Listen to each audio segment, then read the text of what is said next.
Bonjour à tous et bienvenue dans cette nouvelle vidéo. Alors au vu du contexte, on va évidemment parler de crimes policiers, de violences policières, de contrôle aux faciès et plus globalement de racisme institutionnel.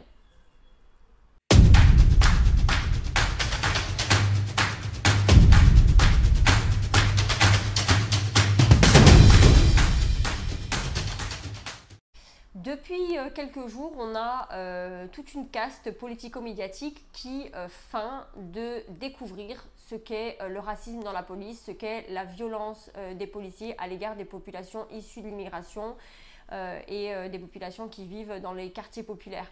Alors c'est quand même assez fascinant de voir que les médias, ils ont cette facilité à mettre un coup de projecteur sur ce qui se passe aux États-Unis, attitrer un homme noir abattu par un policier blanc. Et lorsqu'il se passe exactement la même chose en France, dans un quartier populaire, en banlieue, dans une cité dite sensible, et ben ces mêmes médias, ils occultent complètement les faits. On n'a quasiment aucune couverture médiatique, on n'a quasiment jamais aucun écho. Et même lorsqu'il y en a un, c'est pour systématiquement criminaliser les victimes. Alors il y a déjà eu, notamment en France, plusieurs études qui ont montré que lorsque vous êtes noir et arabe, vous avez 20 fois plus de chances, si on peut appeler ça une chance, d'être contrôlé par la police. Après, au-delà de ces chiffres, les procédés même qui sont utilisés par des policiers ou des gendarmes lorsqu'ils veulent interpeller un jeune issu de l'immigration, qui soit donc noir ou arabe, ils posent évidemment question. La question du contrôle aux faciès, donc on est contrôlé sur la base de son apparence physique. On n'est pas abordé de la même manière, on a systématiquement une espèce d'agressivité, les tutoiements, la vulgarité, les insultes, et puis évidemment quand ça dégénère de manière plus grave, eh bien vous avez soit des violences qui peuvent, dans certains cas, comme ça a été le cas pour Adama Traoré donc, comme ça a été le cas pour Amin Bentoussi, comme ça a été le cas pour des dizaines d'autres et même des centaines d'autres, et bien ces contrôles qui conduisent à un décès de la personne qui est interpellée. Alors il faut le dire très clairement et sans aucun détour, les politiques et les médias qui ont participé et qui ont légitimé, qui ont invisibilisé tous ces faits de violence policière, tous ces faits de crimes policiers, et ben, ils ont une responsabilité, certes indirecte, mais une responsabilité quand même avec tout ce qui se passe. Toutes ces dérives, ce qu'on a appelé pendant un temps des bavures, mais qui ne sont pas de simples bavures et qui sont bien, il faut insister là-dessus, des crimes policiers, des violences policières qui doivent être sanctionnées. Et puis le deuxième élément qui pose évidemment un gros problème en matière d'égalité des droits, c'est la réponse pénale qui est systématiquement apportée à ces faits ou qui n'est même pas apportée. Le problème, c'est l'impunité quasi systématique dont bénéficient les auteurs de crimes policiers. Donc ces fonctionnaires qui sont supposés protéger la population et qui très souvent ne fait qu'aggraver leur situation et leurs conditions. Les tribunaux, il faut le dire, ne condamnent quasiment jamais les auteurs de violences policières. Les enquêtes qui sont diligentées par l'IGPN n'aboutissent que très rarement à des sanctions, et même quand les policiers et fonctionnaires de police sont sanctionnés, il s'agit évidemment de petites punitions, voilà, on leur tape sur les doigts, une petite sanction administrative, mais jamais rien de grave. Il est très très rare qu'un policier qui a tué un citoyen se retrouve derrière les barreaux. On a toujours des espèces d'excuses. Alors on va revenir sur son casier judiciaire, on va revenir sur le prétendu stress des policiers, sur les conditions d'interpellation qui sont soi-disant difficiles. Alors il faut le dire très clairement, il n'y a pas malheureusement d'égalité en matière de droit devant les tribunaux français quand il s'agit de juger des policiers qui auraient causé des exactions sur des populations issues de l'immigration. Et c'est d'ailleurs pour ça que moi, à titre personnel, vraiment, je me réjouis de voir cet élan populaire, toutes ces manifestations, ces dizaines de milliers de personnes qui se rassemblent à Paris et dans plein d'autres grandes villes de France, à Marseille, à Lille, à Nice, pour dénoncer les violences policières, pour dénoncer le racisme qui gangrène la police, parce qu'il faut aussi à un moment donné parler des choses telles qu'elles sont. Il y a je ne dis pas que c'est tous les policiers qui sont racistes, mais il y a une espèce de doctrine raciste qui aujourd'hui pourrit la police française de l'intérieur. On ne peut pas aujourd'hui venir nous dire non, la police n'est pas raciste quand on voit que y a effectivement des groupes sur Facebook notamment qui réunissent plusieurs milliers de policiers et gendarmes et dans lesquels prolifèrent un certain nombre d'injures à caractère raciste. On ne peut pas venir nier tout ça et continuer à nous dire que ça n'existe pas, qu'on est tous des fabulateurs, qu'on a un agenda, blablabla. Et pour discréditer le combat qui est le nôtre contre les violences policières. Alors, pour essayer de vous armer un petit peu sur la manière de réagir au cours d'un contrôle, lorsque vous êtes interpellé, évidemment, l'avocat Maître Nabil Boudi a répondu à un certain nombre de questions pour vous aider à réagir lorsque vous êtes confronté aux forces de l'ordre. Donc, je vous laisse les visionner ici. Faut-il porter plainte ou pas dans le cadre de violences policières?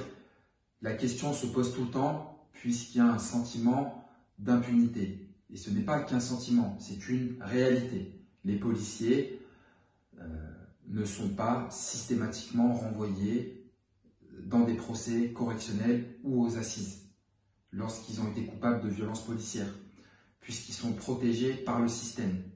De deux manières. Ils sont protégés par l'IGPN, qui ne mène pas forcément des enquêtes à charge, et ils sont protégés par le parquet, qui lui est soumis à l'autorité du ministère de la Justice, donc de l'État. Tant qu'il existe ce double verrou, les policiers continueront à se rendre coupables de violences policières. Les violences policières n'existent aujourd'hui en France parce qu'elles ne sont pas sanctionnées, il faut le rappeler tout le temps. Cependant, la plainte est indispensable. Il est hors de question aujourd'hui d'arrêter de déposer plainte au prétexte que ces plaintes ne sont pas toujours suivies par la justice en France. Il faut continuer à déposer plainte et je pense que le combat contre les violences policières se gagnera de petite victoire en petite victoire. Comment réagir si vous vous estimez victime de violences policières? La première chose à faire, naturellement, c'est de déposer plainte contre ces policiers. Cependant, vous avez 9 chances sur 10 à la suite de violences policières d'être placé en garde à vue. Parce que ces mêmes policiers vont vous placer en garde à vue en expliquant que c'est l'infraction pour laquelle vous avez été contrôlé qui a nécessité l'usage de la force. Donc vous serez placé en garde à vue si vous êtes victime de violences policières. Quoi faire arrivé en garde à vue? Demandez systématiquement l'intervention d'un médecin. Celui-ci va se déplacer, va venir vous rendre visite, vous examiner, il va déterminer si votre état de santé est compatible avec la garde à vue ou pas. À la suite de la garde à vue, donc les victimes de violences policières sont systématiquement ou majoritairement relâchées en liberté parce qu'on va s'apercevoir qu'elles n'ont commis aucune infraction finalement. Donc une fois libre, la victime de violences policières doit se rendre aux UMJ, unités médico-judiciaires. Ce sont des unités où exercent des médecins professionnels qui sont rattachés au service judiciaire. Ceux-ci vont examiner les victimes de violences policières et déterminer le nombre d'ITT, incapacité temporaire de travail. Pourquoi c'est essentiel dans la procédure? Puisqu'en fait, ces ITT vont conditionner la suite. Pourquoi? Plus les ITT prescrites par le médecin professionnel seront importantes, plus les circonstances aggravantes pour le policier le seront également. Donc c'est pour cette raison que les individus doivent se rendre auprès de ces UMJ. Deuxième raison importante liée à ces UMJ, c'est que d'un point de vue probatoire, l'attestation émanant d'un médecin exerçant dans les UMJ aura beaucoup plus de force, de valeur probante que l'attestation de chez votre médecin généraliste qui, elle, sera discréditée par les forces de l'ordre, schéma classique.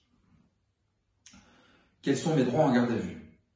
Le premier droit, celui qui va déterminer et conditionner tous les autres, c'est ce qu'on appelle la notification des droits. L'OPJ qui a décidé de votre placement en garde à vue doit vous présenter un document dans lequel seront mentionnés tous vos droits.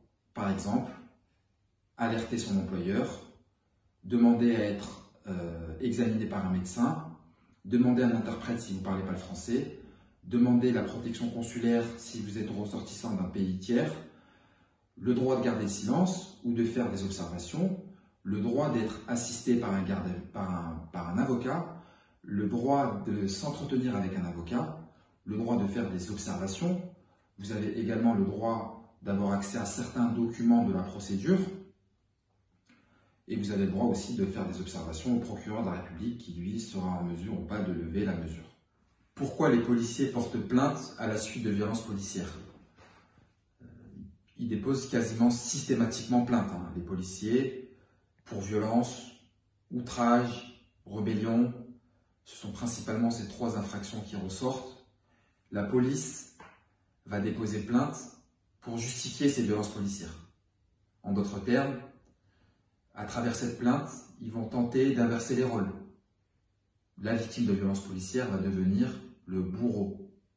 C'est lui qui a commis des violences envers la police, donc c'est normal que la police va faire un usage disproportionné et excessif de la force. Comment légitimer ces violences? En déposant plainte. Et puis là, le rapport de force, finalement, va se réguler. Voilà, donc j'espère que vous avez trouvé les réponses à vos questions. Si toutefois vous en aviez d'autres, n'hésitez pas à les poser en commentaire pour qu'on puisse essayer d'y répondre dans une prochaine vidéo. Pour être tenu au courant, n'hésitez pas à vous abonner à ma chaîne YouTube, donc à appuyer sur la cloche en plus pour recevoir les notifications. Et je vous dis à très vite dans une prochaine vidéo.